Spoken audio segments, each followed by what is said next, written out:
السلام علیکم. د دوست رادیو درنو اوریدونکو او د زرو پل خپرونې درنو مینوالو په سلامونو او نیکو هیلو مو هرکلی کوم. درنو اوریدونکو تاسو د ګلمینې کلی داسې نه وه ناول څلورمه برخه اورېدلې وه. څلورمه برخه کې تر دغه ځای را رسېدلې وه چې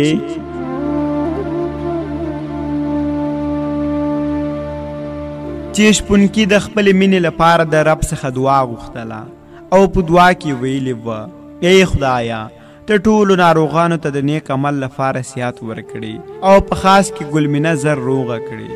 لامین ویلو سره په مخ یې خلاصونه راکش کړي وه او ټوله شپې په جومات کې تیره کړې وه او د هغې وروسته چې سهار کېږي او د انتظارګاه ځای ته راځي نو کلیوال او ملک نه وي او بیا په منډه عاجلې خونې ته ځي خو مګر هلته هېڅ څوک نه وي.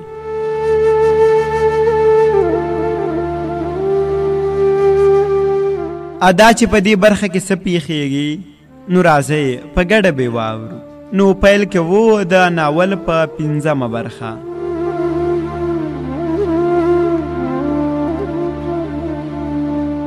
کله چې د سهار لمونځ وکړ له جومات څخه راووت هغه د انتظارګاه ځای ته ورغی نو ملک او کلیوال نه ښکاره کېدل.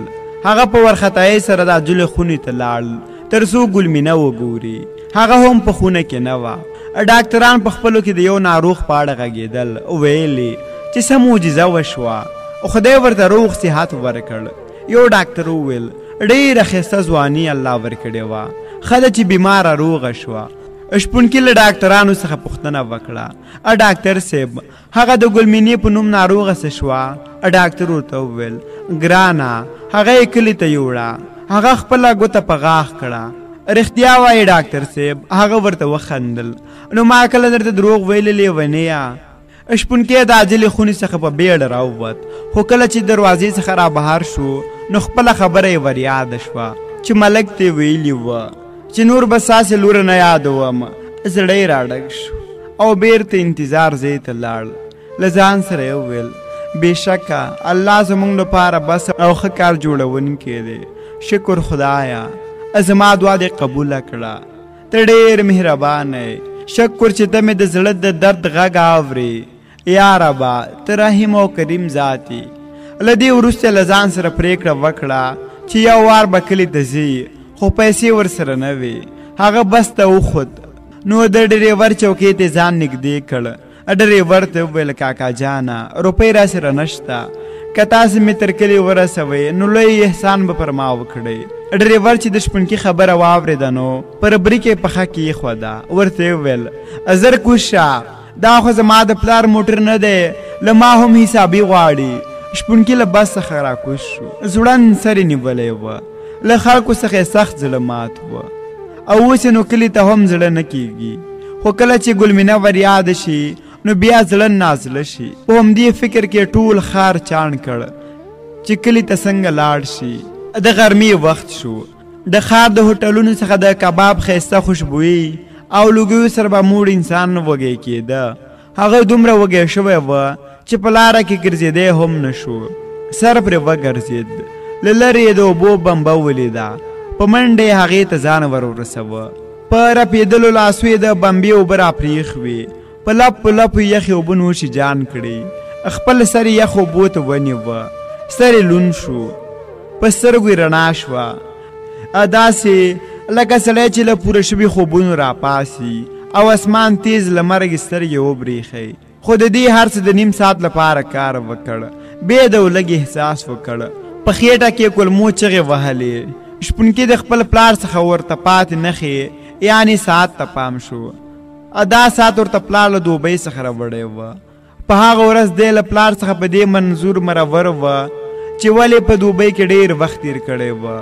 هغه ته د خپل پلار یادونه تر سترګو شول. زوی راځم نور ډېره مسافري نه کوم. خو ده به د خپلې مور له غېږې پټ پټ د پلار راوړې ډالۍ ته کتل. بس یوازې به پر پلار خپل نازونه پخول.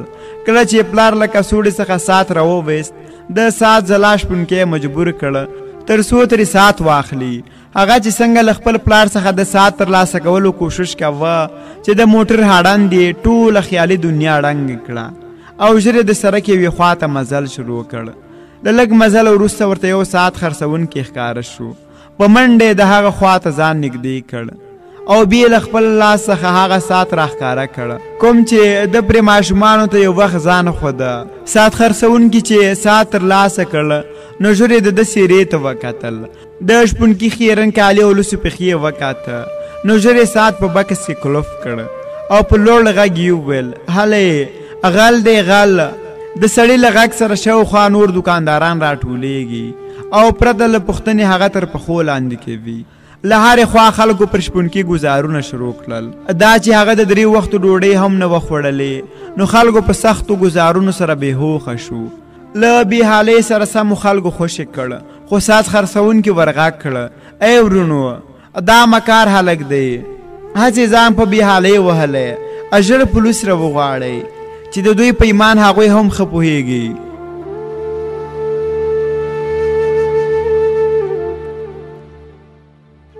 د دې خلکو له منځه یو سپین ږیري سړي نارې کړې نه وروره له څېرې خو غل نه ښکاري خدای پوهېږي چې دا ساعت به ستا وي او که د ده.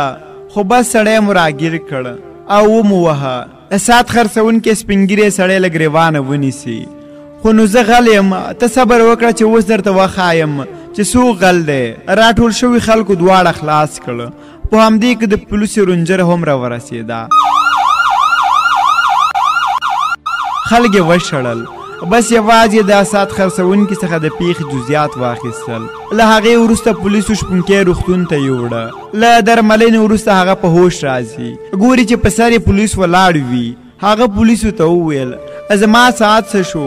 پولیس شپونکي ته وایي غلا هم کوي او بیا د غلا مال هم غواړي. شپون ورغبرګه کړه نه هغه زما ساعت دی. هغه ورته وویل چپ شه ډېرې خبرې مه کوه. بیا په مات غږ وویل په قسم چې زما ساعت دی. پولیس ډاکټر ته ورغږ کړه ډاکټر صاحب دا موږ بوتلی شو؟ هغه ورته وویل هو دا څېرې مو چې خلاص شي نو تاسې بوتلی شئ خو اوس یې لږ ارام ته پرېږدئ. دلته شپونکی په ښار کې یو مصیبت سره مخ کېږي او کلي کې ګلمینه په حال شوې وه. له زخم نه وروسته یې د څه وخت لپاره خبرې نه شوې کولی خو ډاکټرانو ویلي وه چې ډېرې خبرې به ورسره نه کوئ.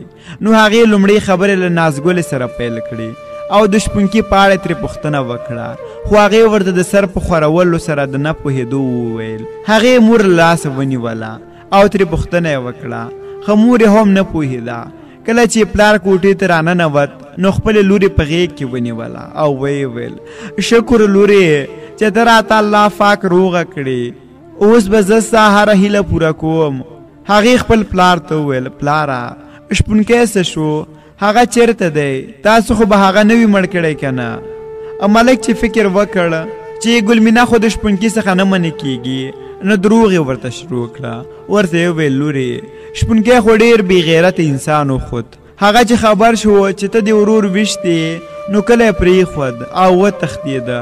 او بل دا چې په ښار کې د یوې بلې جنۍ سره د مینې خبرې روانې دي. ګلمینې خپل پلار ته وایي نه ابا داسې نشي کېدی. هغه له ما سره واده کړې وه چې موږ به یوه خیمه کې اوسېږو او زما لپاره هرې سختۍ ته تیار وه. هغه ځان ژغورنی کړ او ورته یې وویل لورې رښتیا به درته ووایم کله چې ته له روغتون څخه رخصتېدې نو ډاکټرانو وویل چې د ده یوه پښه به کار نه کوي. شپونکي چې دا خبره واورېده نو ما ته یې وویل چې زه د لور پرېږدم او اوس ورسره واده نشم کولی ځکه زه به خپلې رمې وساتم که دا. ګلمینې چې د پلار دغه خبره واورېده نو خپلې پښې ته حرکت ورکول غوښتل خو پښې کار نه کوه. د هغې له بادامي سترګو د رڼو اوښکو غټ څاڅکې تویې شول. پر سر یې کمپله راکش کړه او په چیغو یې وویل ما یوازې پرېږدئ.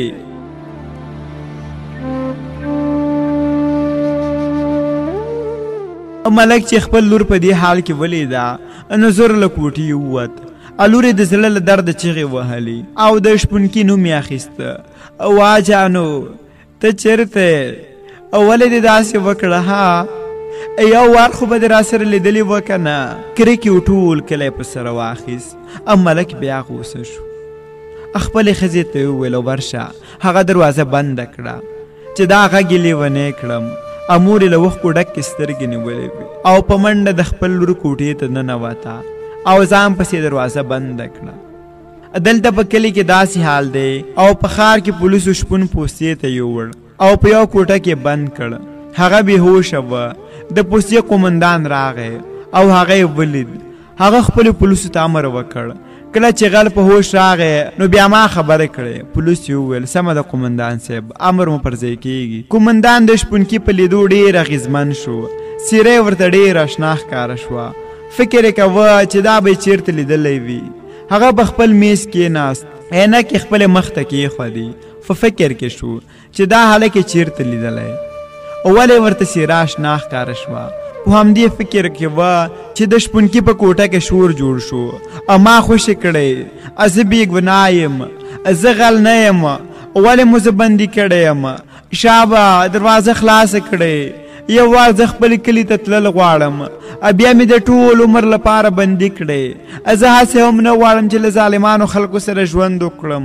قومندان چې د شپونکي له درده ډکې چغې واورېدې نو له خپلې کوټې راووت او پولیسو ته اشاره وکړه چې دروازه خلاصه کړئ. پولیسو په بیړه دروازه خلاصه کړه. قومندان په تونده ورته وویل څه شور دې جوړ کړی دی؟ شپونکي وویل صاحب زه غل نه یم. هغه وویل چپ شه، کوم غل وایي چې زه غل یم؟ ها؟ هغه یې پر مخ ووهه او ورته یې وویل زر ووایه چې نور در سره څوک دي؟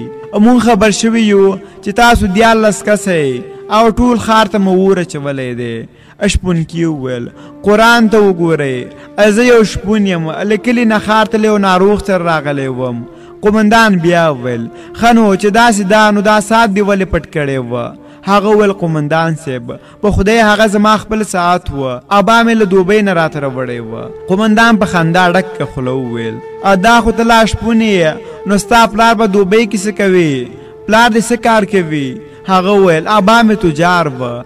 هغه ترې بیا وپوښتل ښه نو اوس دې پلار چېرته دی؟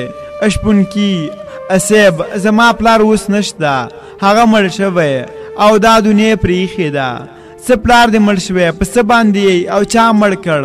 شپونکي وویل صاحب دا ډېره اوږده کیسه ده او حقیقت دا دی چې زه غل نه یم او هغه ساعت مې د پلار د لاس نښه وه.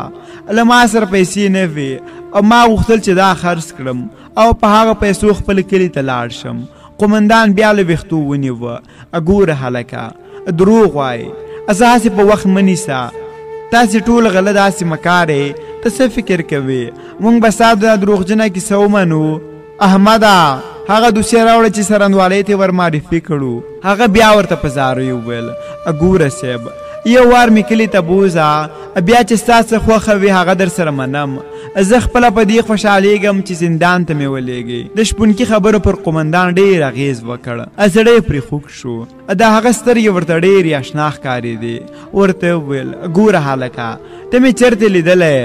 سمه خبر راته وکړه چې ولې غلا کوې؟ هغه بیا ورغبرګه کړه. ورته یې وویل ګوره صاحب زه بیا هم درته وایم چې زه غل نه یم او خاص د غریو شپونکی یم. له خپلو رمو مې پرته بل څه نه دي لیدلي او نه پر نورو خبرو پوهېږم. قومندان د غلو یو دوسیه راواخیسته او په هغه کې د هغو ټول عکسونه وه. هغه شپونکي ته د یو غل عکسونه وښودل او له هغه څخه دا پوښتنه کوله چې په دې کې څوک پیژنې او که نه. شپونکي ورته وویل زه پرته د رمو مالک نه نور څوک نه پیژنم، حتی په هغه کلي کې هم څوک نه پیژنم چېرته چې زه اوسېږم. قومندان ورته په غوسه وویل ډېرې خبرې مه کوه، عکسونو ته وګوره. هغه مجبور شو چې هر یو عکس ته ځیر شي، خو په دې کې داسې عکس یې تر سترګو شو چې په لیدلو یې د شپونکي په سترګو کې د اوښکو سیلاب جوړ کړ. د هغه په رنګ یې تغییر راغی. له قومندان سره ولاړ پولیس مسک شو. قومندان هم د خپلو پولیسو په لور وکتل او هغو ته د خاموشي اشاره وکړه. قومندان وویل څنګه چل دی؟ لکه چې خپل ملګری دې ولید که څنګه؟ د شپونکي لاړې وچې شوې. پر یو انځور یې لاس کېښود. دا پیژنم، دوی زمونږ کور ته راغلي وه. زما پلار مور او کوچنۍ خور یې راته مړه کړه. قومندان د برېتور تور مخې سړي عکس ته ځیر شو. قومندان ته معلوم و چې دې سړي پسې ټول پولیس ګرځي، خو بیا هم پر شپونکي باور نه راته. شپون په ژړا شو، خو قومندان بیا ورته وویل ګوره هلکه ډېره چالاکي مه کوه، او دا د دروغو تمثیل مه کوه ژر ووایه چیرته اوسیږي د هغه نور حوصله ختمه شوه په قهرېدلي انداز یې وویل زه تاسو ته لیونی ښکارم که څنګه تاسې زما د زړه درد نشي لیدلی زما وخت کې تاسې ته مکارې ښکاري خیر دی زما بې وسې پورې خندا مه کوئ قومندان چې د هغه له درد ډکې خبرې واورېدې نو ترې پوښتنه یې وکړه ښه نو چې داسې ده نو ستا پلار څه نومېده شپونکي په ژړغوني غږ وویل زما پلار اتل و هغه د خلکو خدمتګار و هغه به هر وخت له نورو سره مرسته کوله او تل به د مظلومو خلکو په حق کې له زورور سره جنګ کوه او د خان جانداد زوی جان ګل یم قومندان چې د خان صاحب نوم واورېد نو هغې له چوکۍ څخه راپورته کړه او ورته وویل رښتیا ته د جانداد زوی